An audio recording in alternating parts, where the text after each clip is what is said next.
senti na primeira aula uma displicência muito grande, uma displicência bem acima do normal.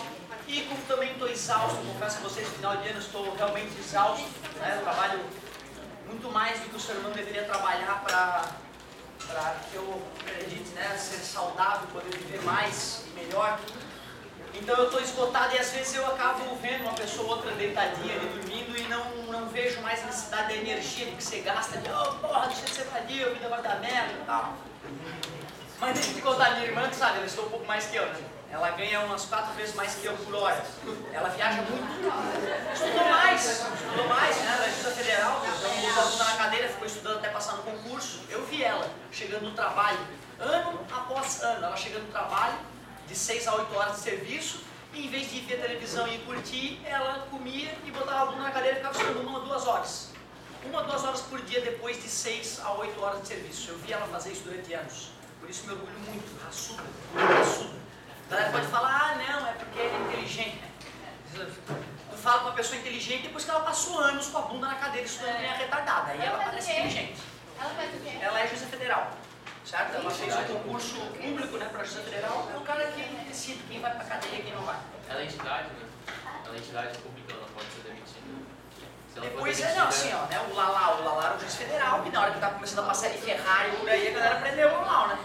Certo? Então, existem casos de o juiz ser preso também. Se o juiz é honesto e faz um bom serviço, a vida está garantida, certo? E ela voltou agora na Inglaterra, como ela ganha muito mais, ela viaja muito mais, ela aproveita muito mais a vida do que eu. E ó, as férias do professor dá orgulho ainda, tá? Férias do professor dá orgulho, mas a safada ela tem a quantidade de férias assustadora. Ah, eu tô de férias, ah, eu tô de férias, ah, é recesso, ah, eu tô de férias. Assustador, dá uns 3 meses por ano. Mas agora eu tô feliz porque ela começou a receber um auxílio moradia, já que é do tamanho do meu salário. Eu tava preocupado já. Mas o que mais me encantou, ela chegou da Inglaterra então. Chegou da Inglaterra, trouxe o perfuminho, esses perfumes caros que eu uso não sou eu que compro, é tudo a galera da minha família que viaja e traz.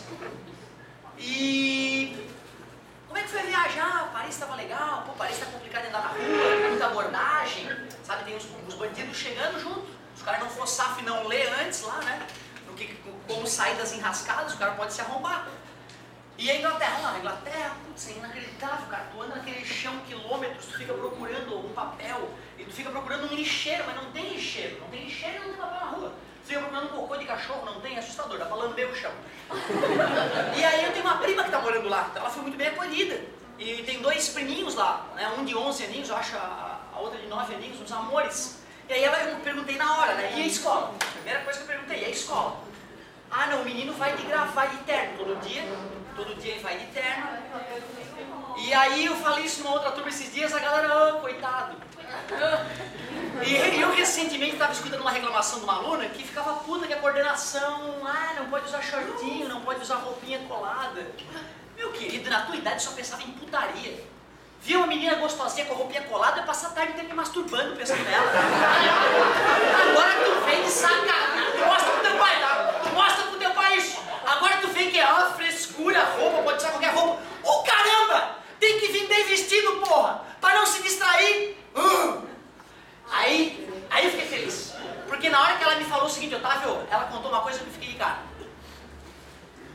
Ela disse que se o guri falta um dia e o pai não avisou previamente que o guri ia faltar, é multado. Na hora. É uma multa, não é uma multinha, é uma multa. Mais de R$500 convertido. Tu tá vendo, pai? Tu tá vendo, pai? Faltou um dia! Tu não avisou? Ai, meu filho tá morrendo, gente, não vai poder ir. Pau! Multa! Porque o Estado tá dizendo assim, pai, se tu é um merda e não cuida do teu filho, nós vamos cuidar. Mas escuta que tem mais. Se o guri faltar 2 semanas, o pai perde a guarda. O Estado vai lá e tira a criança da casa e bota numa família que ame a criança, numa família que proteja e que cuide dos estudos. Tu mostra pro teu pai, eu quero ver o que ele vai sentir. Eu quero ver o que ele vai sentir. Então assim, ó, aquela primeira displicência da aula, eu como um capacitor armazenei energia para te lembrar de que se Deus não existir, tu tá na merda. Muitos de vocês, porque não estão estudando, pai. Não estão estudando nem o mínimo. eu fiquei orgulhoso dos ingleses, cara. Eu fiquei, porra, que país evoluído esse, bicho. Que o Estado abraça a criança e protege a criança quando a família falha. A escola o quê? Pública. É a pública. Porque deve ter, de repente, o ricaço lá, ele deve querer, de repente, colocar num colégio mais roots, um colégio mais liberal. Tem colégio roots também. Sim, não tem problema. Mas, se quer estudar pelo Estado, de graça, certo? Vai ter que cumprir as normas rígidas. Começou a dar merda, nota baixa, ele vai aparecer um assistente social na tua casa. Ele vai entrar na tua casa. Ele vai olhar o pai de perto, olhar no olho o pai, sentir um clima. O que houve? O pai tá rolando droga? Tá rolando porrada na casa? Tu e a tua mulher não estão bem? Vão meter o bedelho. Para proteger a criança. Que show! Eu fiquei de cara. Pense nisso. Pensa como é que tu vai agir com teu filho. Certo? Pensa, porque sem estudo na selva de pedra de hoje dá merda. O que é a merda, pai? É salário baixo, trabalho de sol a sol, pouco tempo de descanso, família com menos saúde, com menos educação, porque lá, pai, lá até 18 anos o estado da saúde. Não só operações como atendimento hospitalar, mas remédio. Até os 18 anos o pai não bota um puto dele. É tudo o Estado. Fez 18 anos, as operações ainda são pagas pelo Estado, o atendimento hospitalar é pago pelo Estado, tu só tem que pagar o teu remédio a partir dos 18 anos. Que foda. A galera fala que os ingleses são frios. Mas que seja frio assim, cara. Que seja frio assim e cuidem dos seus. Tô orgulhoso, cara. Que show. É pra gente refletir, cara. A criança brasileira, ela tá jogada. Tá jogada. Todo mundo que tem problema de nota nos colégios do trabalho, todos, é pai. É falta de pai, é falta de mãe, é falta de estrutura familiar. Só. Bunda, cadeira, estudo, pai olhando, pai brigando e pai dizendo que ama e abraçando todo santo dia, pai. Dá com uma mão e, pô, meu filho, vamos lá, meu amor, eu te amo tanto. Vai estudar, seu vadio. Ô, meu filho, tá? Tem que saber fazer esse equilíbrio, cara. Façam com os seus isso, hein? Façam com os seus. Agora vai. Efeito Compton. Cara, esse Compton, gênio da física, ele pegou um alvo de grafite. Grafite, pra quem não sabe, é carbono. Lá tem faculdade pra todo mundo. É paga. Lá tem faculdade pra todo mundo. A faculdade lá é paga. É bem caro. É bem caro, ou seja, a família já vem desde o começo guardando uma grana pesada para quando o guri ficar adulto ter uma bala na agulha forte para... Claro que quem tiver, eu acho, baixa renda deve ter os apoios estudantis, né, financiamento público, deve ter, é igual o certo? Exatamente. Aí depois de formado, tem uma carência enorme para depois de formado, bem de vida, recebendo um salário bom, digno, tu vai lá e começa a pagar essa graninha para que um próximo possa pegar esse dinheiro e fazer a faculdade também, certo? Ô galera, peguei um alvo do que mesmo? Grafite, carvão, carbono, e joguei raio-x nesse cara. Raio-x. O que eu percebo? Parte do raio-x reflete, parte do raio-x bate de lasquinha e desvia, parte do raio-x acaba sendo absorvido e emitido. Então eu acabo percebendo que o raio-x incidente se espalha, ocorre um espalhamento do raio-x.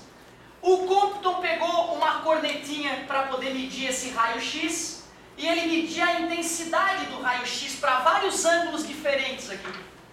O que eu te falei sobre a frequência de uma radiação eletromagnética ou de maneira geral de uma onda? O que eu posso dizer com a frequência de uma onda quando ela se reflete, quando ela refrata, quando ela é absorvida? Até ela ser absorvida, eu posso dizer que a frequência se mantém constante. Eu falar para vocês, a carteira de identidade de uma onda é a sua frequência. Se ela nasceu com 15 Hz, ela morre com 15 Hz. A amplitude pode diminuir. O lambda pode diminuir ou aumentar. A velocidade pode se alterar. Mas a frequência... Quando o Compton fez esse experimento, ele mediu a frequência emitida pela fonte de raio-x dele. Aliás, como é que era gerado mesmo esse raio-x? É movimento de carga elétrica, mas como é que era o raio-x? Tinha uma situação especial, né? Acelera o elétron e faz ele bater numa placa. Ele desacelera abruptamente e libera raio-x. Raio-x são originados pelo abrupto desaceleramento de elétrons. Abrupta redução de velocidade de elétrons. Chegou o raio-x, ele mediu a frequência emitida. E ele ia lá e media a frequência recebida, F'. Já que a onda está só se espalhando ali, está difratando, deveria ter a mesma frequência, né? Ou a comunidade ficou chocada quando o Compton anunciou que a frequência do raio espalhado era diferente da frequência do raio original. Que porcaria é essa? Como pode a frequência captada depois do espalhamento ser menor que a frequência emitida? Tem também um pouco de radiação com a frequência original, tá? Mas a frequência captada com maior intensidade era uma frequência um pouco abaixo. Nós na aula anterior acabamos de ver que a energia de um fóton é H vezes F. Se a frequência aumenta, a energia aumenta. Se a frequência diminui, quando uma baguinha, uma partícula se choca contra um corpo, a velocidade dela se mantém constante? A velocidade na hora da chegada é igual à velocidade na hora da saída? Não, né? Houve um pouco de absorção de energia, né? Pensando do ponto de vista do fóton, faz sentido dizer que esses raios X, ao baterem de lasquinha no alvo, perderam um pouco de energia? Se perderam um pouco de energia, é porque a frequência diminui. Claro. Então tu vê, na verdade nessa hora estava mostrando o caráter corpuscular da luz. A luz estava se entendendo como umas bolinhas que ao bater de lasquinha nos elétrons desacelerava um pouquinho. E ao desacelerar perdia energia. Perder energia significa, do ponto de vista ondulatório, diminuir a frequência. Então o efeito Compton foi uma das primeiras vezes que nós percebemos uma onda mudando de frequência. A explicação é muito clara. É porque houve perda de energia por parte de seus fótons. Automaticamente a frequência diminuiu. Só de saber isso, ou seja, né, cuidado, frequência de uma onda se mantém constante, em ondulatória. Frequência antes igual a frequência depois. V igual a lambda vezes F, não é isso? Passa o lambda dividido, V sobre lambda antes é igual a V sobre lambda depois. Sempre em ondulatória vamos fazer isso. Se ele falar de raio-x batendo num alvo e tu captar uma frequência inferior, tu já sabe que é o efeito Compton. E por que isso aconteceu? Porque os fótons perderam energia. Não tem nada demais, ele é essencialmente teórico, tá, gente? Não vão te pedir conta nenhuma do efeito Compton, tá? É só ter consciência do que é esse efeito. Boa tarde. Pois não. Eu posso dizer que as ondas foram refratadas? Refratadas só se o raio-x foi absorvido pelo alvo e emitido lá. Aí ela refratou ao entrar e refratou ao sair, certo? Então eu preferiria que era os raios difratados, contornaram o obstáculo, beleza? Difração talvez seja melhor.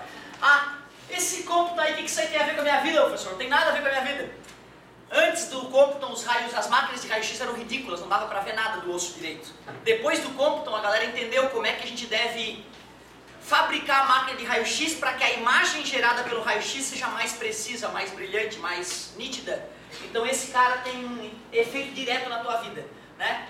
Os raios-x que nós usamos para investigar várias doenças, ele foi altamente avançado depois que o Compton fez seus estudos sobre o espalhamento de raio-x em um alvo de carbono. Efeito Compton, a redução da frequência. Tu lembra que eu comentei rapidamente sobre a entropia? Entropia é médio grau de desordem energética de um sistema. Tudo que acontece na natureza ocorre com aumento de entropia. De certa forma, foi a confirmação matemática de que o universo tem fim. De que não importa o que façamos, a gente pode retardar o fim da existência. Mas uma hora, nenhum tipo de forma, vida ou tecnologia vai poder absorver a energia do universo porque ele vai estar desorganizado energeticamente. Beleza? Isso, cara, como eu demorei anos a aceitar a entropia. Como assim, né, cara? Os caras fizeram umas contas, estudaram as máquinas térmicas e isso fez eles ter uma sacada de que a natureza tem um fluxo. E esse fluxo é sempre no aumento da entropia. Putz, muito doido. Agora, outra coisa que dói assim nos ossos é o princípio da incerteza. O próprio Einstein ficou revoltado com essa ideia. Demorou anos. O Einstein considerava que o maior erro da carreira dele foi não ter percebido essa coisa. Que porcaria é essa? Imagina que isso aqui é um acelerador de partícula e vem um elétron altamente acelerado dali para lá. Para eu poder detectar esse elétron, eu vou ter que jogar uma radiação nele, fazer a radiação bater e voltar, e aí com essa radiação retornando eu capto ela e calculo quanto tempo demorou para ir voltar, descubro a posição do elétron. Vou ver como é que a frequência da radiação refletida e pelo efeito Doppler eu vejo a velocidade do elétron. Só tem um probleminha. Quando a galera começou a fazer esse tipo de coisa, medir a velocidade e a posição de um elétron, eles percebiam que quando eles mediam a velocidade com grande precisão, a posição ficava imprecisa. Olha, eu descobri que a velocidade do elétron era 99,98% da luz, mas eu percebi que ele podia estar em qualquer lugar na metade da câmara que a gente usou. Aí o cientista falava, não, mas eu preciso saber onde é que o elétron está com uma precisão de 2 milímetros para poder fazer a pesquisa. Então tudo bem. Eles faziam a conta em um novo experimento, achavam a precisão do elétron com 2 milímetros de precisão, a posição. Porém a velocidade ficava com erro. A velocidade do elétron está de 80% a 99%. No início os físicos pensaram que as máquinas eram ruins, que as máquinas estavam estragadas ou não eram boas o suficiente para medir. Eles foram melhorando as máquinas ano após ano e a incerteza continuava acontecendo. Quanto mais precisão na velocidade, menos precisão na posição. Quanto mais precisão na posição, menos precisão na velocidade. Max Planck, depois de ver todos os estudos que os caras tinham feito sobre isso, falou, é que na verdade não são as máquinas que são ruins, é a natureza que é incerta. E ele lançou uma ideia chamada de princípio da incerteza. Quando ele veio com essa, de que o mundo não pode ser previsto com 100% de certeza, que existe uma incerteza nas coisas, a galera que era fã do Newton, determinista, o Newton, quando escreveu o livro dele, os entendidos do assunto leram o livro e, cara, esse cara resolveu tudo. Esse cara nos ensinou a prever o futuro. Se nós pegarmos a condição inicial do universo, a gente faz as contas e descobre a condição em qualquer ponto do futuro. Isso é determinismo. Conseguir calcular alguma coisa com certeza. Quando o Max Planck disse, né, que o Heisenberg estava certo sobre o princípio da incerteza, o próprio Einstein se indignou. Esse cara tá doido. Não, vamos fazer eu e tu um embate público. Vamos eu e tu, cada um defender uma ideia. Eu vou defender o determinismo, tu vai defender o princípio da incerteza. Tem gravado aí nas universidades, né, transcrito a discussão desses dois gênios. E nessa discussão o Einstein soltou uma frase que até hoje ecoa pelo mundo. Eu não acredito no princípio da incerteza porque Deus não joga dados, ele afirmava. Deus não joga dados, eu duvido que o Criador do Universo tenha feito a natureza de forma probabilística, que às vezes vai acontecer assim, às vezes vai acontecer assado. Ele não aceitou isso e defendeu o determinismo. Passado mais alguns anos, o Einstein declarou, o maior erro da minha carreira foi não ter percebido o princípio da incerteza. Ele existe. Hoje, então, na física, a gente considera que o Criador do Universo, quando fez a natureza, colocou alguma gota de mistério e dúvida na mecânica quântica. Existem fenômenos que nós não podemos garantir como eles vão ocorrer. A gente pode calcular a probabilidade dele ocorrer de um jeito e a probabilidade dele ocorrer do outro. Por exemplo, quando a energia cinética dos elétrons ejetados dava zero. 50% de chance do elétron ser ejetado, 50% de não ser. Matematicamente, não é cobrado, mas só por curiosidade. O princípio da incerteza é matematicamente escrito assim, ó. A variação da quantidade de movimento, ou a imprecisão da quantidade de movimento, vezes a imprecisão na posição de uma partícula, tem que ser sempre maior ou igual a h dividido por 2π, onde h é a constante de Planck, aquele número minúsculo que a gente estava usando ali já. Ó. Além dessa precisão na velocidade e na posição, tem uma imprecisão na energia da partícula e no tempo que se passou, que sempre será maior também que h sobre 2π. Matematicamente o princípio é escrito dessa maneira, mas eu só preciso que tu saiba da existência dele e da consequência. Ou seja, uma partícula minúscula como um elétron, ou eu conheço com precisão a velocidade e perco precisão na posição, ou vice-versa, conhecer a posição e a velocidade de uma partícula subatômica, aparentemente Deus não permite. Princípio da incerteza. Bizarro, duro de acreditar. Dualidade onda-partícula, eu já comentei algumas vezes, mas eu vou te falar, cara, que há muito pouco tempo eu me sinto mais maduro com essa informação. Depois de 10 anos dando aula, às vezes eu acho que contando não a verdade absoluta, agora mais recentemente eu fiquei um pouco mais confortável com essa história. Eu inicialmente pensava que a luz ora se comportasse como onda, ora se comportasse como partícula, como se ela fosse um serzinho consciente e pensando, o pesquisador vai me investigar assim, então eu vou ser uma bolinha. Agora o investigador vai fazer o experimento de Young com as duas franjinhas de luz que na verdade se transformam numa franja, os dois risquinhos, né, os dois cortes no anteparo que deveriam gerar apenas duas franjas luminosas na parede, né, e gera aquela franja clara e escura. Aí a onda quando percebe isso, a luz quando percebe isso, imita uma onda. Na verdade não é isso. A todo momento a luz é onda e é partícula. Ela tem as duas características embutidas nela. Ela é assim. Alguns fenômenos vão destacar destacar o lado corpuscular, mas ela é, ao mesmo tempo, onda e partícula. Cuidado com isso. Ou seja, se o vestibular falar a luz ou é uma onda ou é uma partícula, e jamais é os dois, isso está falso. Ela é os dois. Ela é os dois e reage, ora de um jeito, não é que reage.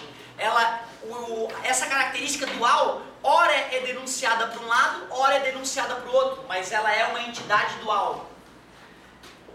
E o Bohr? O que o Bohr ajudou a entender o mundo com o modelo atômico? Porque a experiência da fina lâmina de Rutherford, né, e Bohr simplesmente mostrou que o núcleo é minúsculo, que a eletrosfera é gigantesca comparada com o núcleo, que no próton tem partículas positivas e na eletrosfera negativa, mas não revelou muitas outras coisas. Falou do movimento planetário, né, das partículas oscilarem em movimento circular, mas o Bohr é que deu o tapa, a finalizada no modelo atômico. Hoje o modelo atômico considerado, o modelo atômico atual, né, é o modelo de Rutherford-Bohr. Tem ideias de Rutherford e ideias de Bohr. A ideia de Bohr foi a sacada final. O Bohr começou a pesquisar como é que um elétron orbitava um átomo de hidrogênio. Ele percebia que o elétron podia assumir um certo nível de energia, ou seja, oscilar, orbitar um orbital mais interno, intermediário ou até mais externo. Ele fez um experimento onde ele podia calcular a diferença de energia para cada orbital. Então vamos supor que o elétron para orbitar um determinado lugar lá exige 0,8 elétron-volt de energia. Para que esse elétron que está oscilando, está orbitando uma região mais próxima do átomo, para ele poder ir para fora, ele tem que ganhar energia. Quanta energia ele vai ter que ganhar? É uma quantidade de energia específica. Se for menos energia que a necessária, o fóton vai passar reto. O fóton, a partícula de luz, vai passar reto. Se for uma energia maior do que a necessária, o fóton vai passar reto. Mas quando o fóton atinge o elétron com um pacote de energia adequado, esse fóton vai ser absorvido e o elétron vai parar de orbitar ali e vai começar a orbitar um orbital mais externo, sei lá, 1,2 elétron-volt. Estou chutando o valor, tá? Só para a gente ter uma noção. Esse elétron fica orbitando nesse lugar mais externo. Quando ele volta para a região de 0,8 elétron-volt, essa energia na hora do retorno tem que ir para algum lugar, né? É o fóton. Que energia esse fóton vai carregar? A mesma energia do fóton incidente, né? É luz. O que eu estou querendo te dizer, cara, que a história da ótica geométrica de que a luz está batendo na tua pele e refletindo como uma bolinha quicando nos teus átomos é mentira. O átomo, na verdade, está absorvendo um fóton aqui e emitindo ele lá. E tu vê, a natureza ela é tão mecânica, que se tu pegar uma reta normal ao átomo, o ângulo de chegada do fóton é exatamente o ângulo do fóton emitido depois. Mas tu vê do ponto de vista da mecânica quântica, a reflexão da luz é muito mais complexa do que uma baguinha quicando. É uma baguinha sendo absorvida, aumentando a energia de uma partícula oscilante dentro do átomo, e depois essa partícula vai devolver a energia. Que viagem! Então olha só, o que o Bohr então nos mostrou? Que as partículas que orbitam os átomos, os elétrons que orbitam os núcleos dos átomos, têm lugares específicos para ficar. E para migrar de um lugar para o outro, tem pacotes de energia bem definidos. Se tu erra na quantidade de energia, o elétron não aceita, mais ou menos não aceita, tem que ser o pacote exato de energia, certo? Isso explica então por que agora eu não frito. Porque tem muita energia batendo no meu corpo agora, cara. Além dessa que tu tá vendo, tem infravermelho, tem ondas de rádio, tem um mundo de fótons atingindo meu corpo agora. Se esses fótons fossem absorvidos pelo meu corpo, eu fritaria, na hora. Ou seja, quando a gente começou a conhecer a natureza melhor, ficou difícil de entender, caramba, já que a radiação existe e está batendo na galera, porque a galera não frita. Foi só depois do modelo atômico de Bohr que a gente começou a entender melhor isso. Ou seja, os fótons que estão me atingindo, que não tem um pacote de energia exato para fazer os meus elétrons mudarem um nível de energia, eles simplesmente ou passam reto ou se refletem no meu corpo. os fótons que são absorvidos, tem o pacote exato de energia. Esses fótons aumentam a energia dos meus elétrons, mas logo em seguida o meu elétron baixa de nível e emite o fóton de novo, certo? Esse bate-bola funciona para todas as radiações eletromagnéticas, das ondas de rádio aos raios gama. O que vai mudar é em que região do átomo ocorre essa alteração de orbital.